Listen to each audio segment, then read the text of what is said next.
ओम गणेशाय नमः। संकट चौथ व्रत की आप सभी को शुभकामनाएं। संकट चौथ व्रत को संकष्टी गणेश चतुर्थी व्रत भी कहा जाता है। संकट चौथ का व्रत माघ मास की कृष्ण पक्ष की चतुर्थी को मनाया जाता है। इस दिन गणेश जी को और चांद की पूजा की जाती है। कहीं कहीं तो इसे तिल चौथ भी कहा जाता है। हर साल माघ मास की चतुर्थी तिथि को संकट चौथ व्रत रखा जाता है। इस दिन महिलाएं अपने पुत्र की लंबी आयु के लिए और सुखी जीवन के लिए भगवान गणेश से प्रार्थना करती हैं।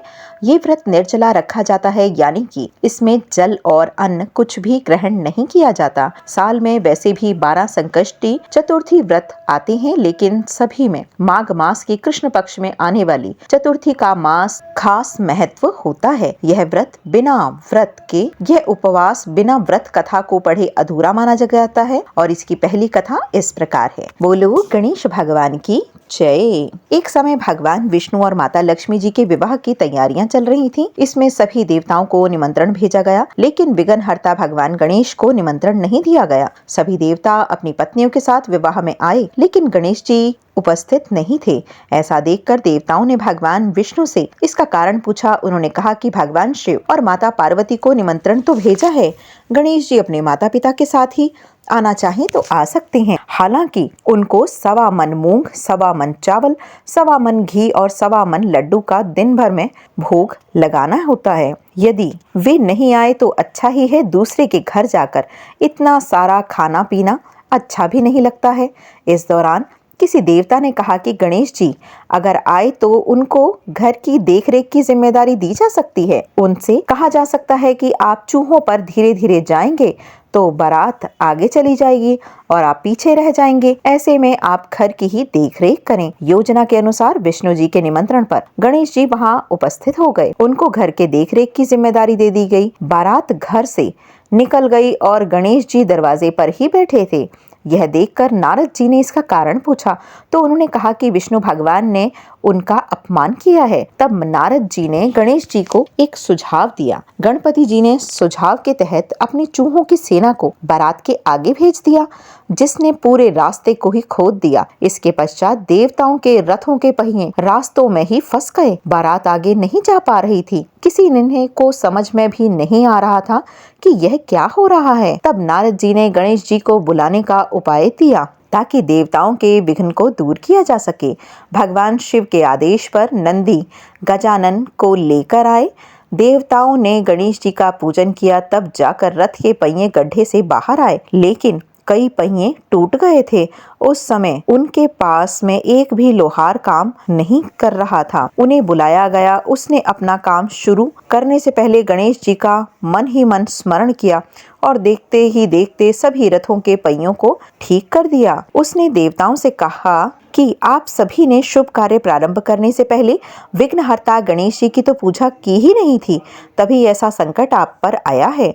अब आप गणेश जी का ध्यान करके आगे जाएं, जिससे कि आपके सारे काम संपूर्ण हो जाएं। देवताओं ने गणेश जी की जय जयकार की और बारात को अपने गंतव्य तक सकुशल पहुंचा दिया।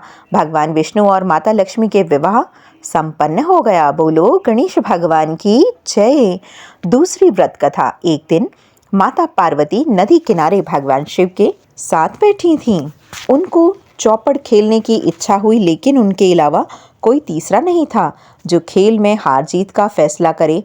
ऐसे में माता पार्वती और भगवान शिव ने एक मिट्टी की मूर्ति में जान फूंक दी और उन्हें निर्णायक की भूमिका दी।